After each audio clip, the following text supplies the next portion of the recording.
Sorry to say, but a lot of our children cannot read.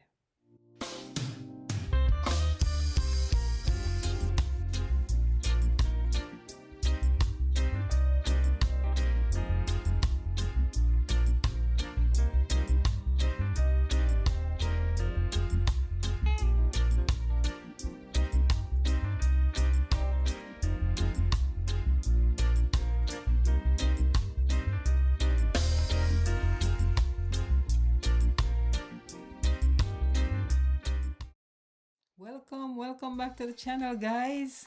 Sit down day today. Sometimes we're not sitting down. Sometimes we're mixing and mingling and we're out the street, or we have friends and family and lots of company. But sometimes I like to just sit down and talk with you too. Don't? Yeah, man. Make a chat. How you do? Hey, today I kind of just want to go into this reading thing with our kids, because I realize a lot of our kids are not spending much time reading. And I know life gets busy with a family. Lord, nowadays you're running up and down, to keep pay the bills. It depends on your support system, all of that good stuff. But we really have to try to put it in there. We really have to let reading to our kids, with our kids, be a part of their everyday life. Yeah, man. Don't just get in the habit of sending them to go read. Read with them. Read with them. That's how you start out. And please don't let reading be a punishment. That's a big turn off. You remember back in the day in Jamaica, it's like punishment. Go read a book. I tear you want to tear up the book. So let us not put reading in that light now. No, man. Let's be a fun thing. We have the books. You can look over here. No, I don't have young kids, but I have grandkids. And so when they come over, I like for them to be able to read something, or to at least be able to choose a book and read. So if you look in my corner right here, you see that little corner right there? That's kids' books, the beginner's Bible and all kind of little peekaboo book and all kind of little books. Yeah, man. And not only reading too, I always like to have them do all kind of little stuff and get creative, But yeah, man, they must know that reading is a part of this thing, right? Because we see them so many times, and so much of their day they come and spend some time with you. You really realize that, hold on, they do spend a lot of time watching YouTube. I mean, it could be good, whatever they are watching. Some of the times maybe stuff that they can learn something from. But a lot of it is repeatedly watching the same thing over and over. And a lot of it don't have any sense. Come on now, talk the truth. If you spend some time and really look at what are they watching? It's like you're wasting their brain. So of course, whatever they're indulging, whatever you allow them to indulge in, make sure you kind of monitor it so that they might get some fun from it, but at least there's a possibility that they can also learn something from it. And also add to that, reading every day. And it shouldn't be a burden, it should be like a fun thing, and you guys are into it together. Mind you, I know parents and guardians don't always have the time, but if you can see it as that important, that if it's even 20 minutes per day and you sit down, we do so much for our kids. So we understand a lot of times it's a lot, but try, because that little by little they get to fall in love with books. They will be choosing books. They will be making suggestions about books. And I can't say if girls are more into reading than boys, because you do have some boys that really like their books, but I find that a lot of girls are more into reading. But maybe it's just the content. If you find the right types of books that this male child might be interested in, they're gonna want to read, and you read it along with them. Look, you're enhancing their vocabulary. You're setting the foundation. You ever hear about reading is fundamental? You're setting the foundation for them to climb, so they'll be able to matriculate through school a little easier because they can understand the content, they can express themselves, they can write in the way in which they should write, you know, and they can get from level to level using the vocabulary that is suitable for each level of their lives. Isn't that something? From just merely starting a child per se, you're reading also a Nancy book, or you're reading The Greedy Dog. Remember that story? Yeah, man. Or you're reading The Puss in Boots. Yeah, whatever the little story. But get them into reading and loving to read. And then one of the things it also does is it helps them to be creative in their thinking. Yeah, it massages their imagination, because if they're reading a book, mind you, at the youngest level, they start with reading books that are mostly pictures, right? So the pictures depict the story. But as they get a little bit older and they read some more, then you realize that the books are having less and less pictures. So this gives them an opportunity to think, to imagine, to put those words to their imagination, to create that picture that goes along with the story. Because that's a good thing, you know, because if you think about it, this is how powerful the mind is and how important it is for you to understand words so you can form pictures in your mind. Because if you watch when a book comes out, usually the book comes out first, right? And a book comes out, and then afterward, they say the book is very good, well received, people raving about it, and they make a movie out of it. They're moving at. And you're saying, what went wrong? They're making the movie off of the book. So how can they go wrong? Nothing is wrong with what they're doing, you know. It's us.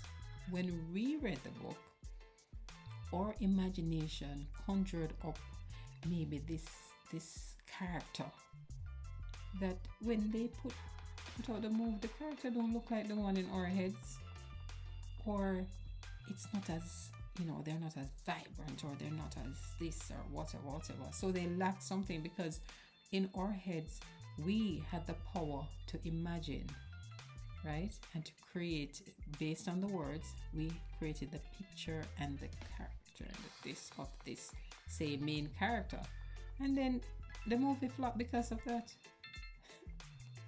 So there's power in our imagination.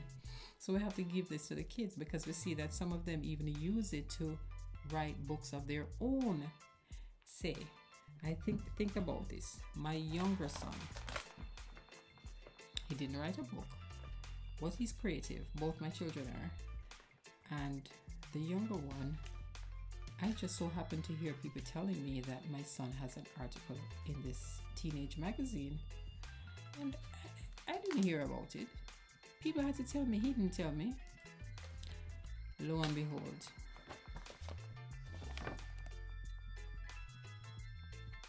yes, by Corey Newman. When I said this to him, I said, Corey, you didn't tell me that you... It's like, matter, what are we going to do with Boy Picnic? No excitement. Be excited and him not excited. Another article, he was in this other magazine. This is the Herald that our church sends out. And he had written an article in it. See, he was featured. See his picture? So he was featured there. So he wrote an article in this one, had an article in this one. Mind you, he didn't seek to put these things in a magazine, but his teachers and those responsible thought that they were worthwhile articles to be in the magazines, and so they were published. My oldest son, he writes lyrics because he's a songwriter, as he puts out music, but he writes for himself. So having that relationship with words, it's a very good thing for our kids. Powerful stuff. My niece, Deanne Barnes, I tell you, this is my second copy, because I gave the first copy to my first granddaughter when it came out, and I bought another one for myself. So this little book here, my brother Dion and his wife, Jessica, they put this book out along with their daughter Deani Barnes. And so it's a little book, little girls with kinky curls. You know, books that kids can relate to. And then she did the illustrations. So look at it. Isn't that cute? Yeah. I just think this is just so awesome. You know, but this is the kind of power that we give our kids. This is a kind of power. They're not afraid of words. They're not afraid that they're too little to be involved in something like this. You know, you inspire them. Let them read with them, tell them they can, and just be in it with them, and they can move mountains, I tell you. So that is her little book. And by the way, you can get this book, Little Girls with Kinky Curls by Deani Barnes, and it's on the Deani Barnes website. So it's DeaniBarnes.com. So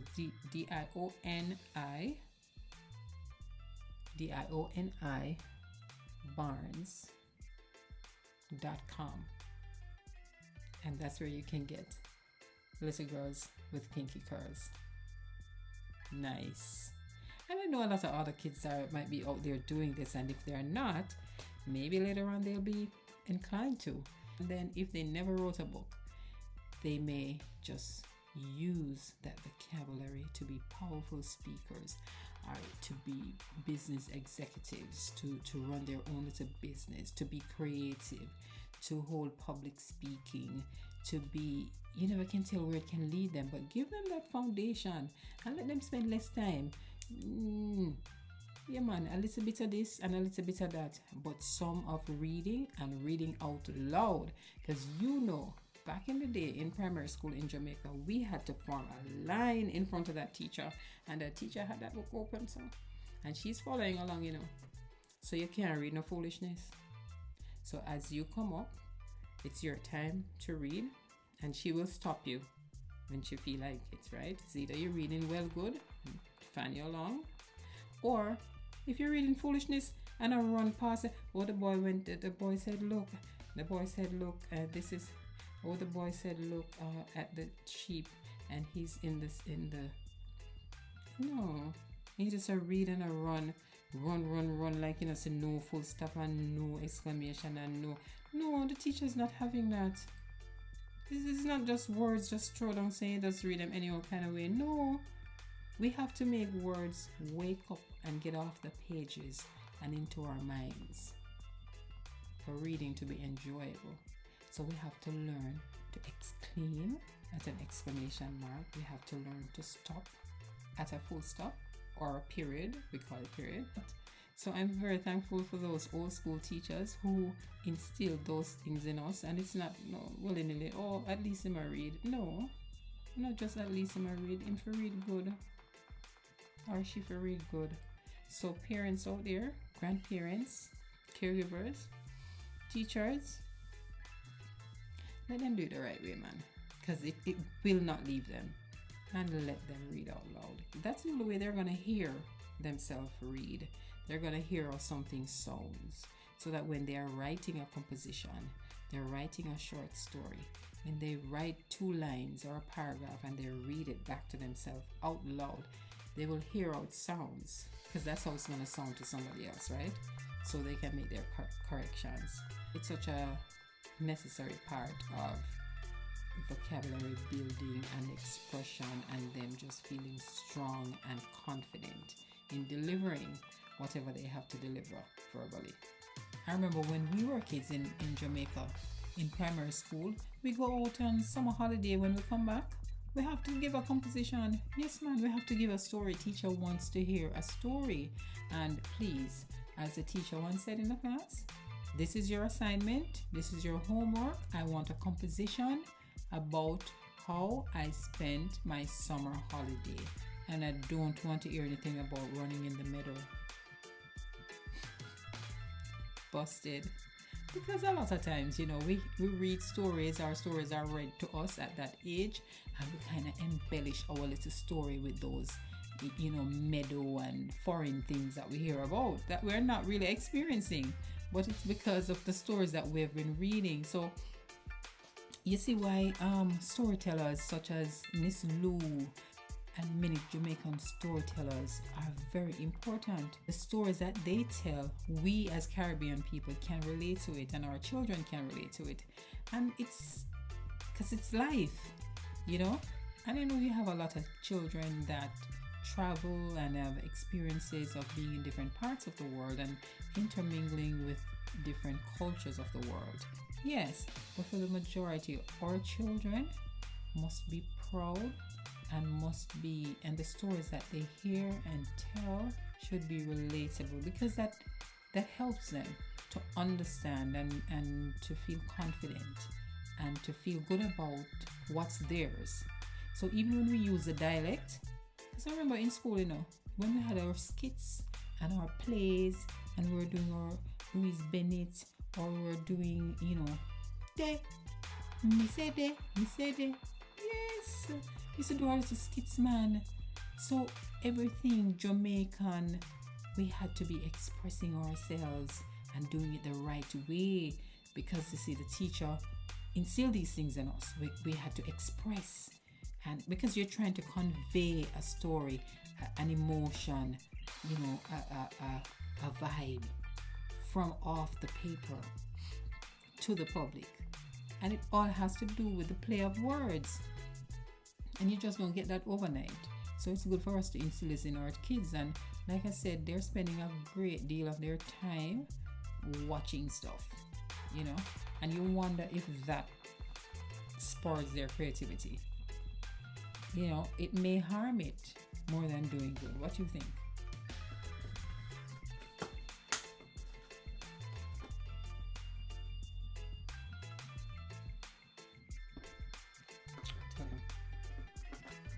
Find this coconut water, you see?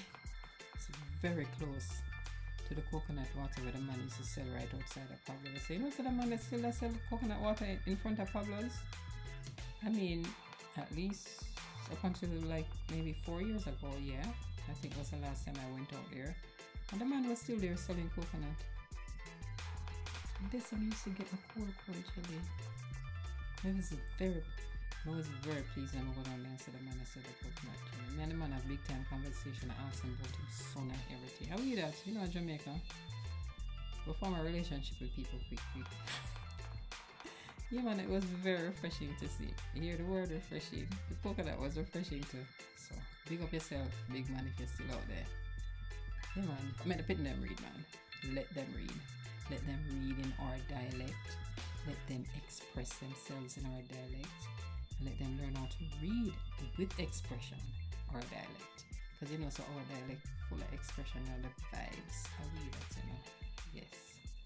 And also, the standard English, which is taught in school, of course, they have to also learn how to speak it, write it, and read it, right? So, yeah, man, them gonna lead, man. Make them penetrate them reading. What you have to say about that?